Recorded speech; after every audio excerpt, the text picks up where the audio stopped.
Palang araw po, happy Lord's Day sa inyo lahat. Nandito po tayo sa Barangay 99. Dito po sa building. Ano pa pangalan ng building ito? Ito po yung... Tenement na Ayan yung maganda.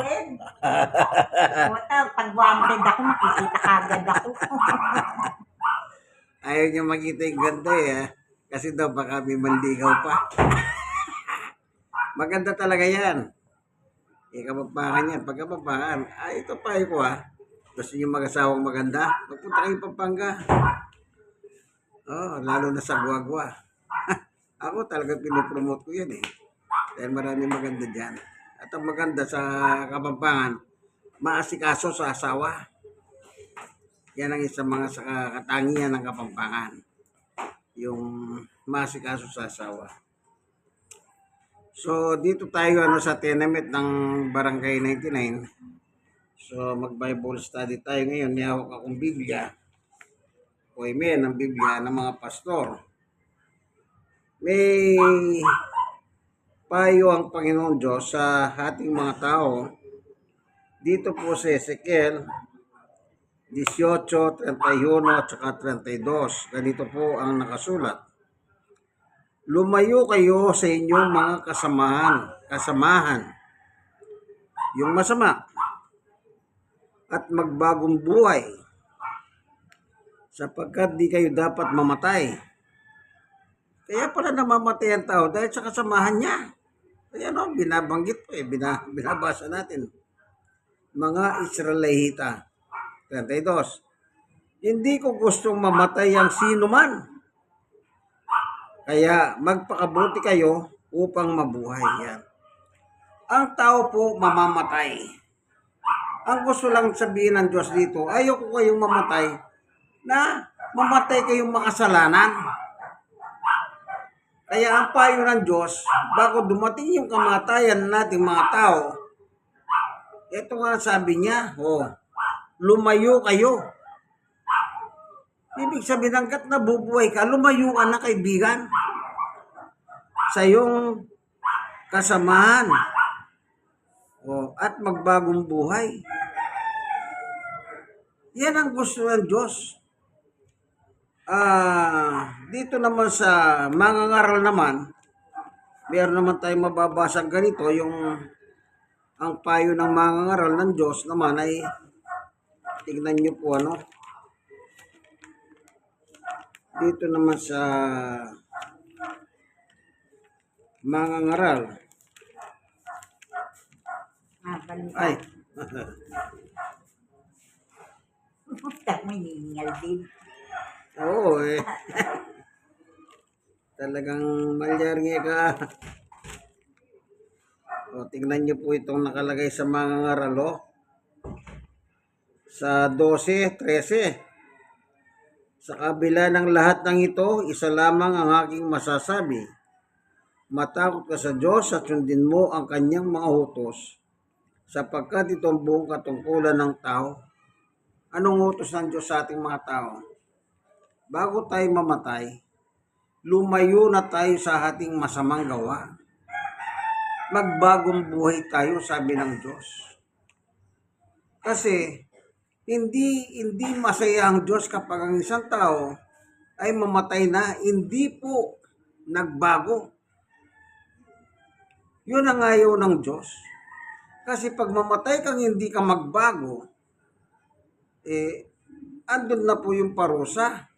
Halimbawa, bibigyan ko yung halimbawa, lasinggero ka. Pinapayuhan ka, huwag ka nang mag-inom, magkakaroon ka ng sakit dyan, maaaring mamatay ka dyan. Namatay sa kalasingan. Sino may kasalanan? Di siya rin. Pero kung nakinig siya at nagbagong buhay siya, yun ang ibig sabihin ng Diyos. Bago tayo mamatay, lahat tayo, mamamatay tayo. Wala pong taong hindi mamamatay. Yan po ang turo ng Biblia. Tingnan nyo ang sabi ni Pablo.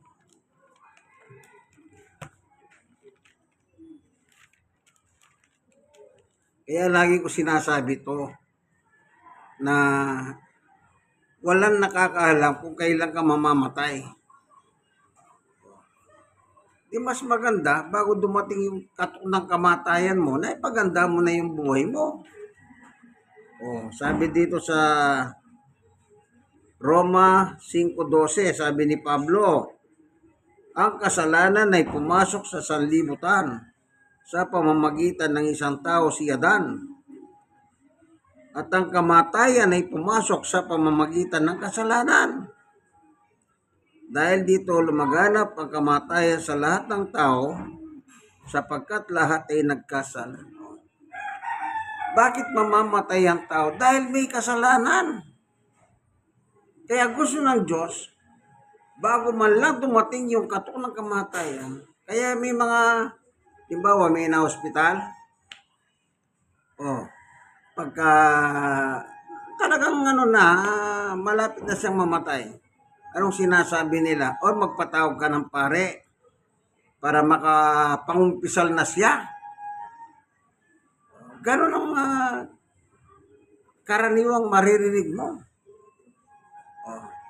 Naalala ko nung araw, doon po sa hospital ng Maynila, meron kong kumpare doon. Isa sumama akong dumalaw. Ang sakit niya, utak. Ano sabi ng direktor ng ospital ng Maynila? Wala nang pag-asa, sabi niya, panalangin na lang. Kaya nga po ako nandito ko, pagdadasal ko siya. Maganda yan, sabi niya. Alam niyo po, ang buhay ng tao, hindi natin alam kung kailan dumating yung kamatayan. Naalala ko alam niyo ba yung anak ni George Stregan, si Ihar Ejercito, yung naging gobernador ng Laguna? Nung napanood ko sa interview ni Julius Babaw yun, sunod-sunod namatay, sabi niya. Pati yung asawa niya, naging mayor pala, artista yon, namatay rin. Kaya naiiyak siya, sabi niya, parang magnanakaw ang kamatayan, sabi niya.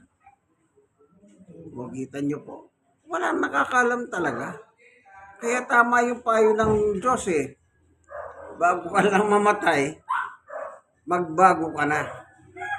So ang Panginoong Yesus po, nung siya po ay nangaral dito sa ibabaw ng lupa, meron naman siyang itinurong ganito.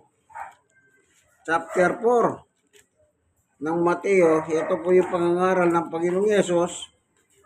After na si mabautiswa ni Juan Bautista sa Jordan River. Magmula noon, nangaral si Jesus. Itinuro niyang magsisi kayo at talikuran ng inyong mga kasalanan sapagkat malapit na dumating ang kaharian ng langit. Anong turo ni Jesus? Magsisi at talikuran ang inyong mga kasalanan. Yun din po ang sabi ng Diyos doon sa Ezekiel kanina. Hindi ba kaya napakaganda Alam niyo, pag ang isang tao po nagbago, ang unang matutuwa yung kanyang pamilya. Meron po kaming kasama sa simbahan na para mabago po yung isang kapatid doon, ang ginawa ng barangay chairman, kinuha siyang barangay tanod. Total, sabi niya, loko-loko ka naman, gawang kitang barangay tanod. Ikaw ngayon na sumawata sa mga loko-loko dito sa barangay, sabi niya. Siyempre naiya siya. Siya na ngayon na sumasawata. Isipin niyo, natuwa yung pamilya niya. Dahil nagbago siya. Yun ang gusto ng Diyos. Lahat po tayo, ang gusto ng Diyos, magbago tayo. Sino bang ayaw magbago ng buhay? Lahat po. At pag nagbago tayo, ang unang masaya, yung pamilya. Di ba may kasabihan pa nga, aba, ano ba nakain mo? Para nilalagnat ka yata. Dating manginginom ng alak, nung yayain ng mga barkada, ayaw. Nung sabi ng barkada, ano ba nangyayari sa'yo? Hoy, ba't ayaw mo na uminom ng alak? Di po ba ganon? Marami pong mga ganyan. Kaya ang gusto ng Diyos, bago po mamatay ang isang tao, lagi ko sinasabi, mamamatay naman talaga tayo. Kanya lang, hindi natin alam kung kailan. Ang mahalaga, sundin natin ang Diyos. Alam niyo po ba yung panalangin tinuro ni Jesus sa atin, yung Ama namin? Babasahin natin. Napakaganda po ito. Alam niyo po kaya tinuro ni Jesus yung Ama namin? Mismo ang mga apostol niya, sila Pedro, ang sabi kay Jesus, Panginoon, turuan mo nga kaming manalangin, gaya ni Juan, na tinuturuan yung kanyang mga alagad. So anong sabi ni Jesus? Ganito kayo manalangin. Ama namin, nasa langit ka. Sambahin ang ngalan mo. Dumating nawa ang kaharian mo. Sundin ang kalooban mo. Dito sa lupa para nang sa langit. Sundin ang kalooban mo. Kaya turo ni Jesus, tayong mga tao, sumunod tayo sa kalooban ng Diyos. Kasi pag sumunod tayo sa kalooban ng Diyos, sa ikabubuti natin, hindi sa ikasasama natin. Kaya sabi ng Diyos, hindi ko gustong mamatay kayo. Hindi ako masaya na merong mamamatay sa inyo. Magbago kayo. Mismong Diyos pinapayuhan tayo. Kasi alam ng Diyos, pag hindi ka nagbago, parurusahan ka sa apoy ng impyerno. Ngayon, yung iba hindi daw naniniwala sa impyerno. Nasa inyo po yan. Kasi sa Biblia may impyerno. Mismo ang Panginoong Yesus, pinangaral niya yung impyerno . Naalala ko nung araw, yung meron kaming instructor sa eskwela. Hindi siya naniniwala. Kasi meron daw kaming kasama sa Japan. Kasi nagtrabaho siya sa Japan 20 years. Meron kang kasama sa Japan, sabi niya. Nananakot sila doon. May piano daw ang mga Hapon, sabi niya. Yan naman, meron naman talagang impyerno nakalagay sa Biblia. Bakit sila talaga nakakatakot naman talaga yung impyerno kako? Ibig ko sabihin, hindi ka takot sa impyerno? Yung impyerno po, walang kamatayan na apoy yun, kaibigan. Walang kamatayang apoy. Isipin mo yun. Yun lang, mapasok ka lang na sigarilyo Di ba?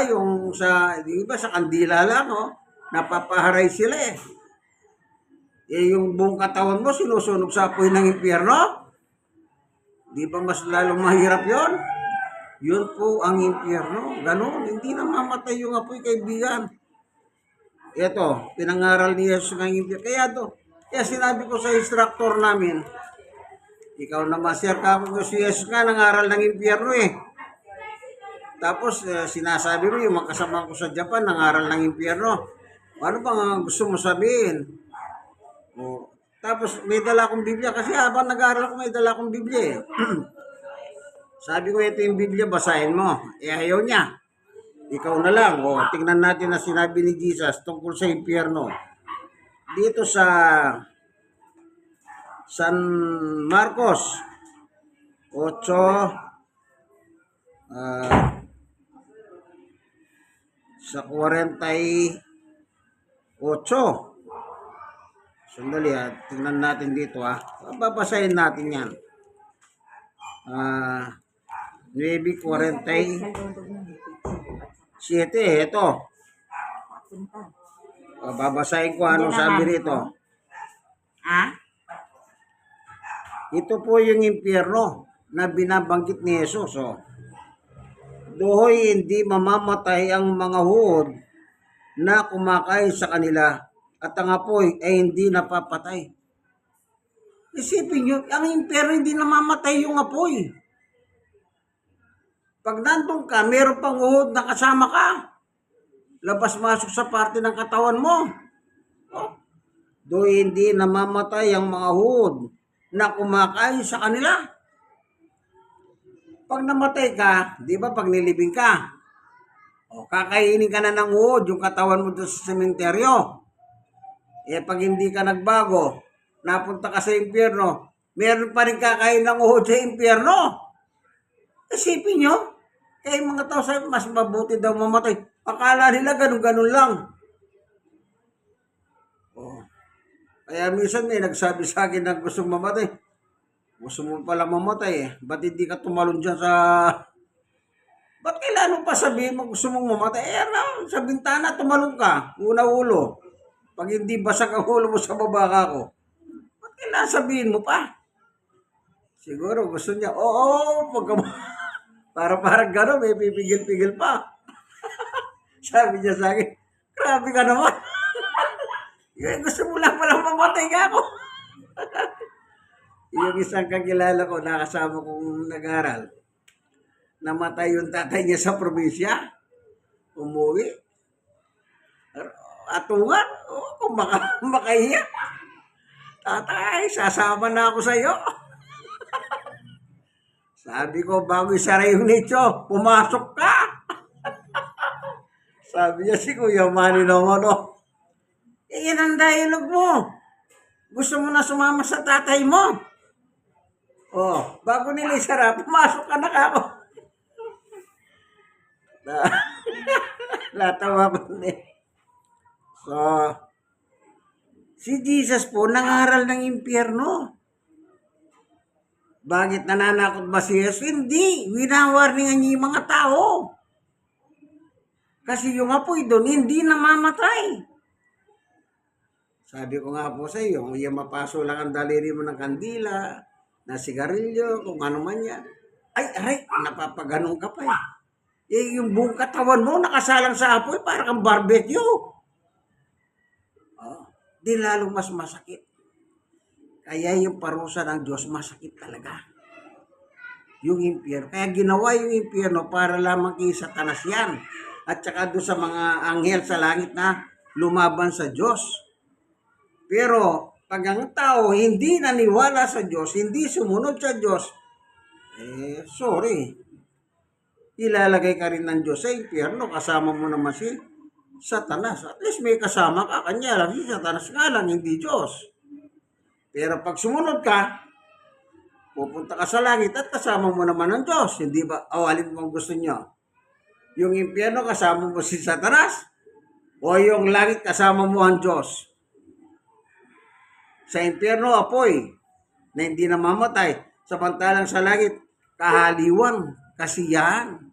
Wala kayong gagawin sa langit, kundi, praise the Lord, praise the Lord. Kakanta kayo. O alin ang gusto mo? Di ba? Kaya po hindi masamang ipangaral ng impyerno.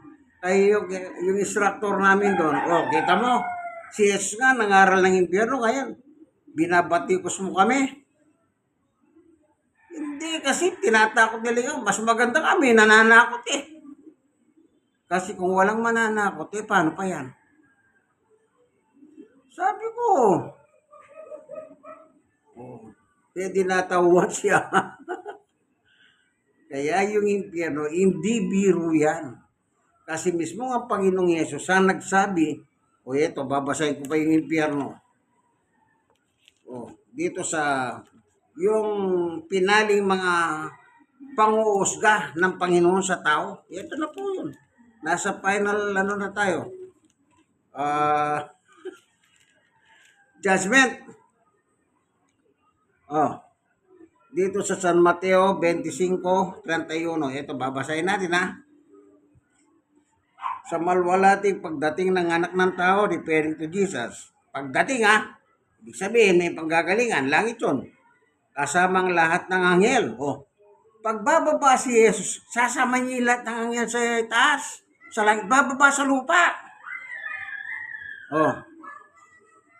Kasamang lahat ng anghel, uupo siya sa kanyang trono ng kalwalatian. 32. Tipunin sa harap niya ang lahat ng mga bansa, mga tao po. Sila'y kanyang pagbukod-bukurin tulad ng ginagawa ng pastol sa mga tupa at mga kambing.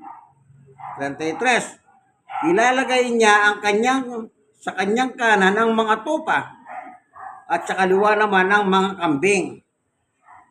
34. Kaya sasabihin ng hari sa nasa kanan, yung mga tupa, Ali kayo, mga pinagpala ng aking Ama, pumasok kayo at tanggapin ang kahariang inihanda para sa inyo mula pa nilikahin ng daigdig.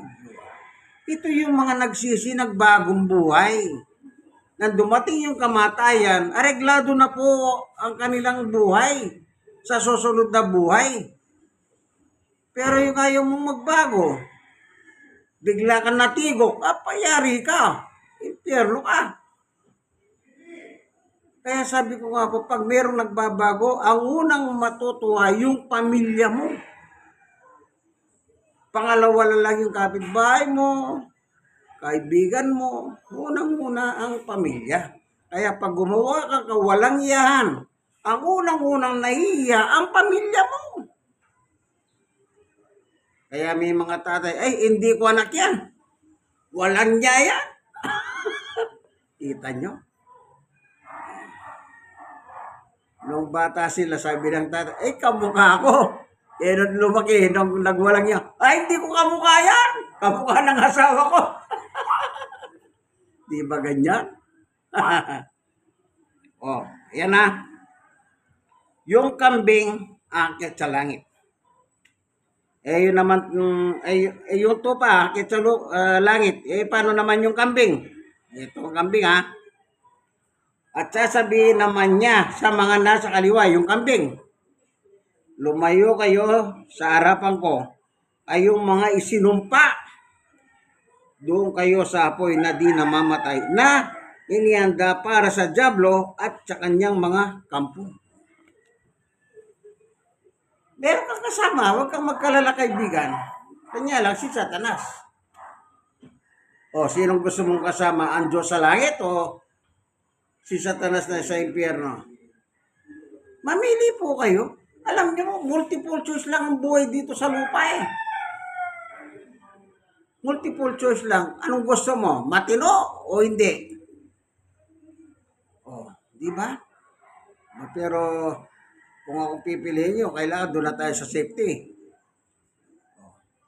Doon ka na sa maganda, sa piling ng Diyos. Kaya dito pa lang sa lupa, kaya yung turo ni Jesus, Ama namin nasa langit ka, sambay ng ngalan mo, dumating na wang yung kaharian dito sa lupa. Sundin ang kalooban mo dito sa lupa hanggang sa langit. Kaya yung pupuntang langit, yung sumunod dito sa ibabaw ng lupa, kaibigan. Pag hindi ka sumunod dito, hindi mo makikita ang langit, hindi mo pa mapapasok ang langit, kaibigan. Kahit tayo mo mapunta sa impyerno, so, sorry to say, dahil hindi ka sumunod, talagang pang-impyerno ka. Kaya sabi ni Satanas, halika kaibigan, dito ka! Same together, flock together. Mahirap po ang ganyang buhay.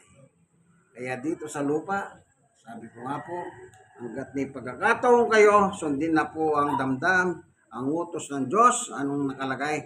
Sundin, Ama namin nasa langit, sundin nawa ang iyong kalooban dito sa lupa para nang sa langit. Salamat sa iyo, Panginoon Diyos, sa iyong pagtuturo sa amin tungkol po sa aming buhay.